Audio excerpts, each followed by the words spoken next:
Hello students, कैसे हैं आप लोग। आई होप कि आप लोग बहुत ही अच्छे होंगे और अपनी तैयारी को बहुत अच्छे तरीके से कर रहे होंगे। तो जैसा कि लास्ट क्लास में हमने यूरोपीय कंपनियों के आगमन के पूरे लेक्चर सीरीज को अच्छी तरह से कंप्लीट कर लिया था। इसमें हमने उन सभी क्वेश्चंस को भी डील किया था जो लगातार एग्जाम में रिपीटेडली पूछे गए हैं।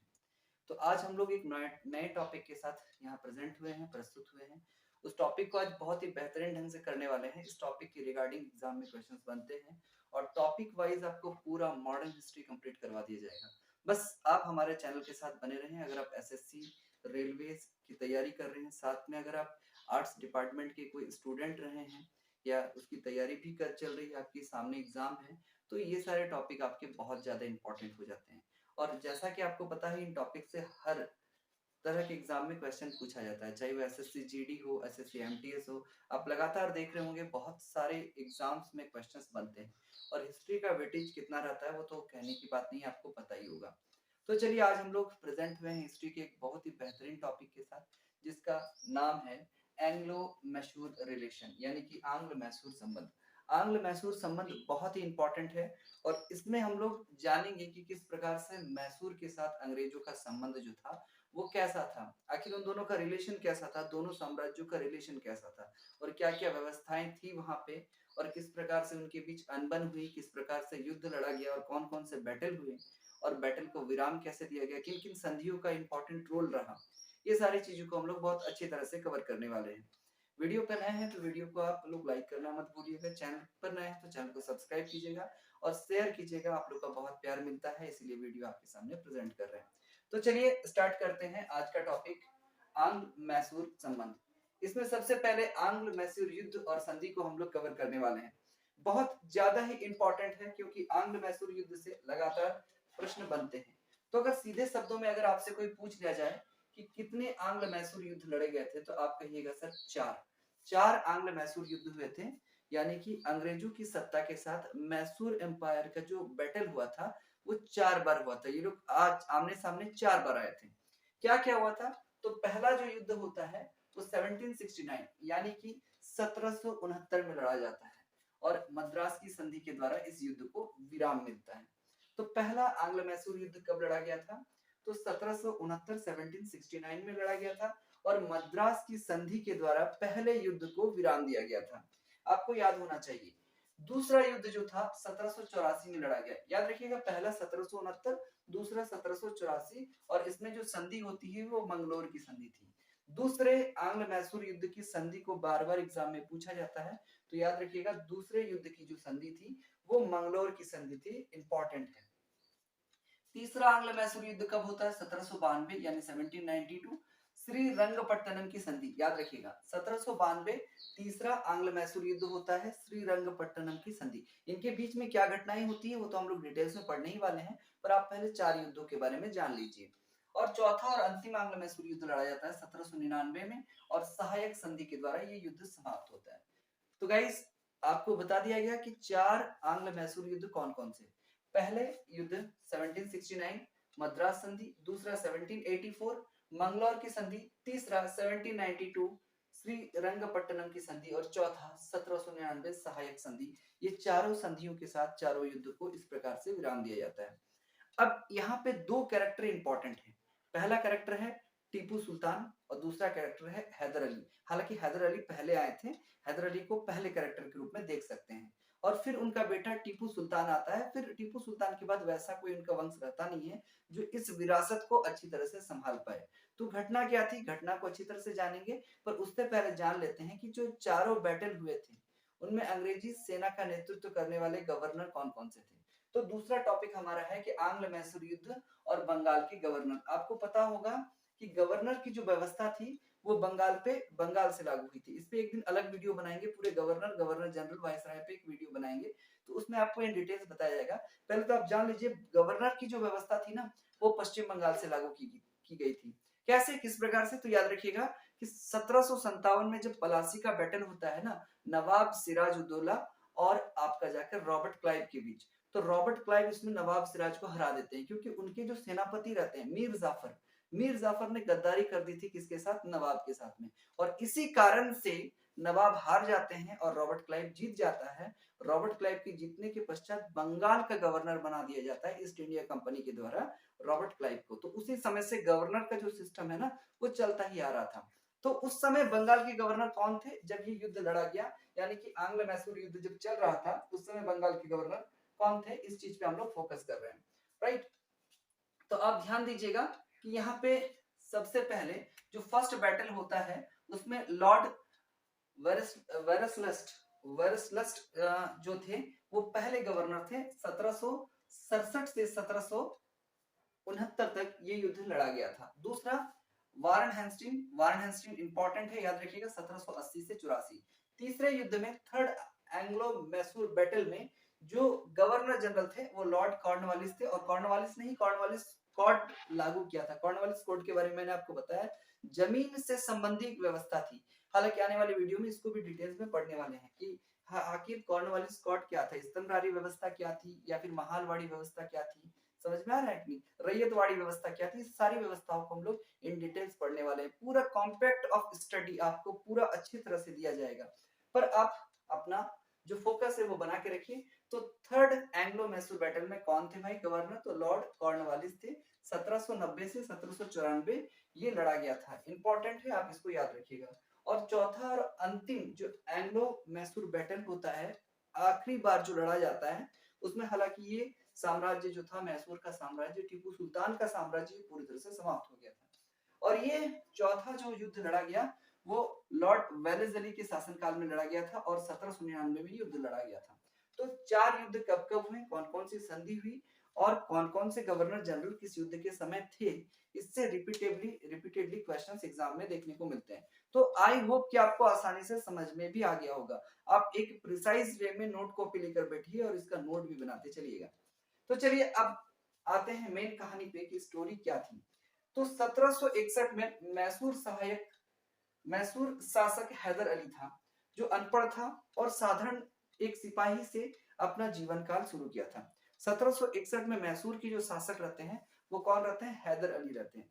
क्योंकि हमने पढ़नी है कहानी को 1769 से, क्योंकि इससे पहले हम लोग बैकग्राउंड जान लेते कि भाई उससे पहले शासन किसका था। तो 1761 के आसपास कहीं ना कहीं हैदर अली का शासन स्थापित होता है, और हैदर अली अनपढ़ था पर कुशल नेतृत्व करने वाला था।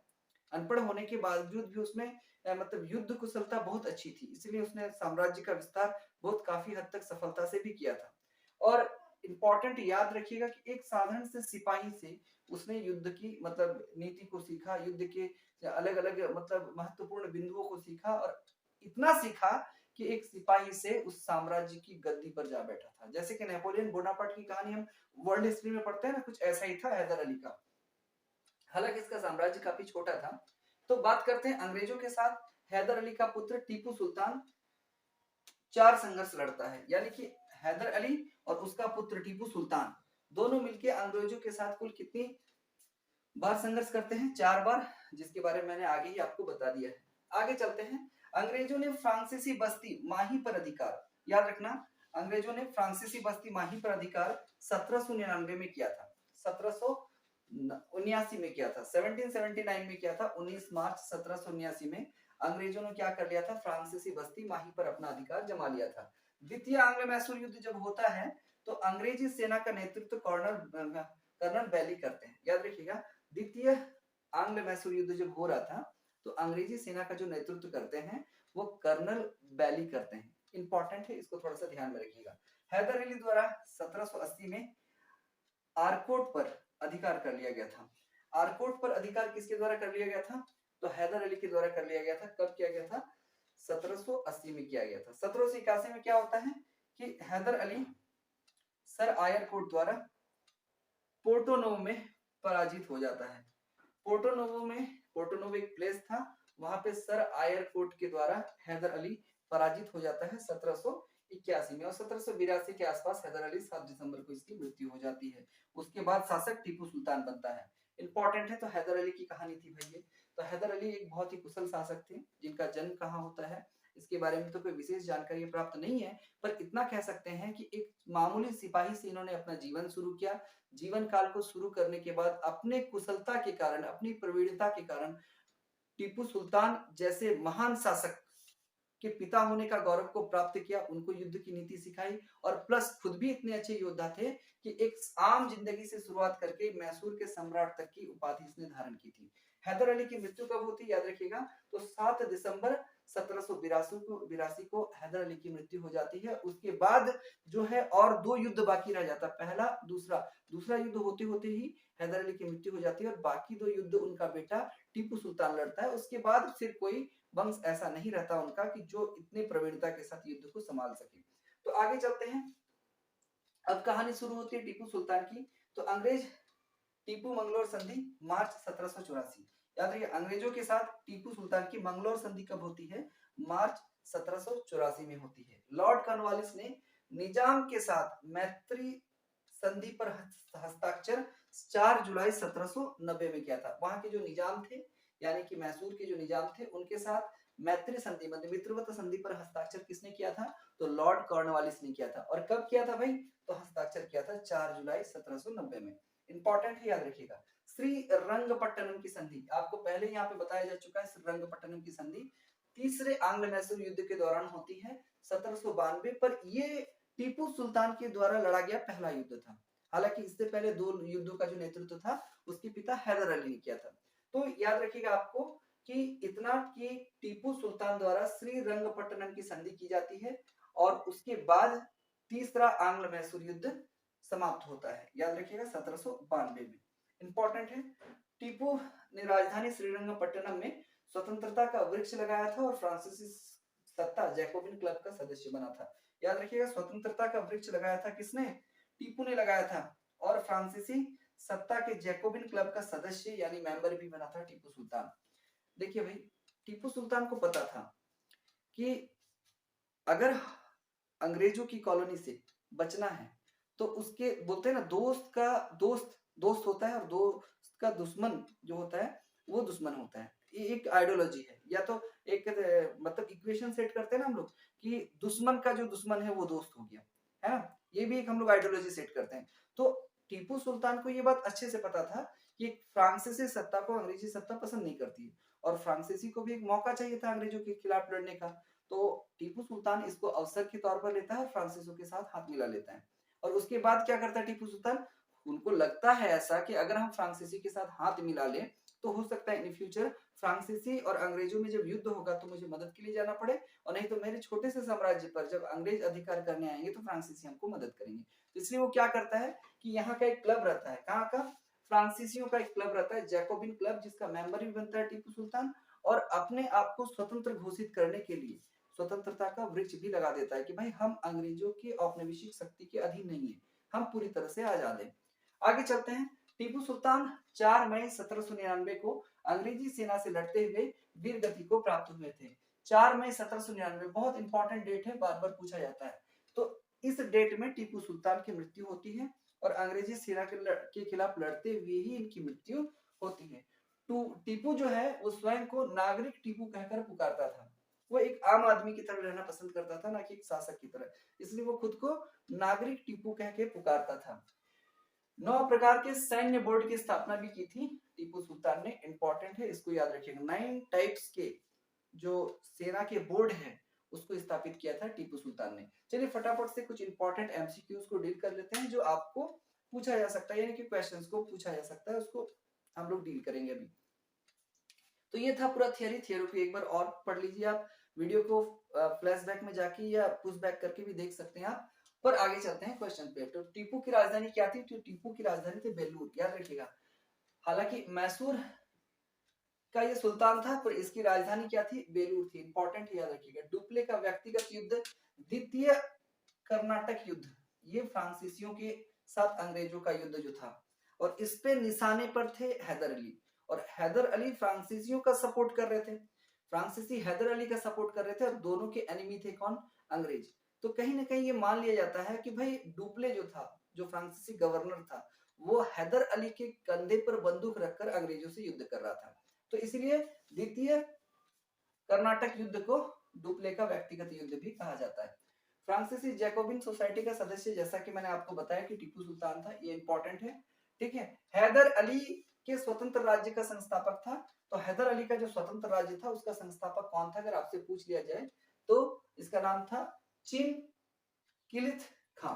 चिन किलिच खां, चिन किलिच खां इसका संस्थापक था। पहला मैसूर आंग्ल मैसूर युद्ध 1769 में होता है, ये इंपॉर्टेंट है। मंगलोर की संधि सेकंड आंग्ल मैसूर युद्ध में होती है। सहायक संधि चौथे युद्ध में होती है, ये इंपॉर्टेंट है। सेकंड वार के समय गवर्नर वारन हेस्टिंग था, ये भी इंपॉर्टेंट है। सेकंड वार के समय जो गवर्नर था वो वारन हेस्टिंग था, ये भी इंपॉर्टेंट है।